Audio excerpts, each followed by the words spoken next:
Hey there, action fan, it's Avatar review time. Today I'm looking at Legend of Korra, Season 4, Episode 1, After All These Years. The episode begins, as the title would imply, 3 years after the events of Season 3. During that time, Republic City seems to have learned to deal with the influx of spirits. By turning them into a cheap tourist trap. That's the best way to deal with anything. And with a little help from Asami and Future Industries, they've built a new high-speed rail system. Civil engineering is so interesting. Also, Mako is working as a temporary bodyguard to the Earth Prince and soon-to-be Earth King. Until he finds the job is less temporary than he'd imagined.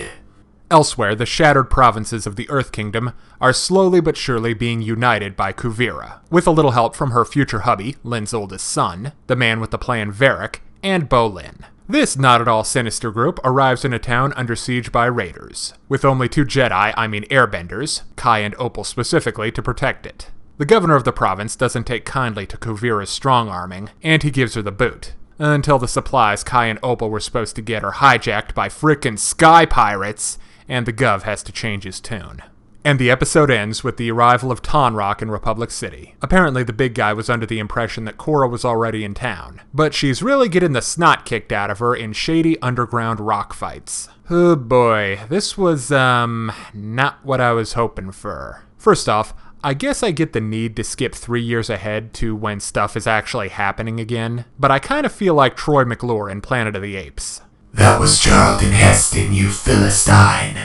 Whatever. The point is, the place just doesn't feel the same. The Fire Ferrets have gone their separate ways. Kuvira is now the Earth Kingdom's #1 warlord, battle matron, not nice lady with a heavily armed goon squad. And Korra's just not the Avatar she used to be. During her one brief scene, we see that she's not only lost a lot of her bending power, she's also lost touch with the old, energetic, fun Korra. She doesn't even take Naga with her when she hits the road. I get why they're doing it, at least I think I do. They need to show us how messed up the world has gotten so we can see the old gang get back together and put things right.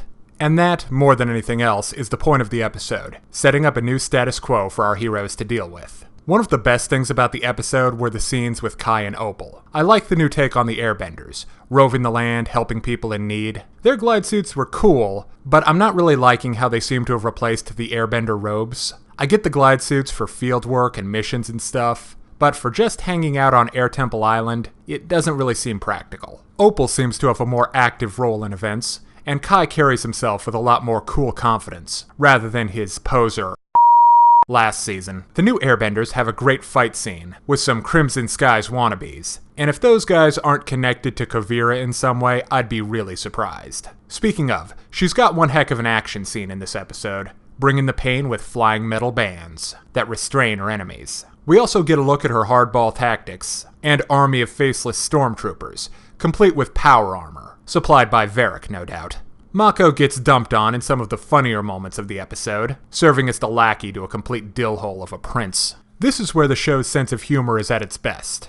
We also get some world building. Apparently Kuvira's army, or whatever it ends up being called, may pose a threat to the good, and I use that term loosely, Prince's ability to rule the Earth Kingdom. Okay, now it's time to break down the good and the bad in Legend of Korra Season 4, Episode 1, After All These Years. On the good side, the new Air Nation seems to be working out well, Mako's new position is good for a laugh or two, and Kuvira's fighting style is metal as hell. On the other hand, this isn't exactly the kind of explosive season opener I would have wanted for the 4th season. Basically, we start at a low with no real sense of urgency. The team is scattered and no one's at their best.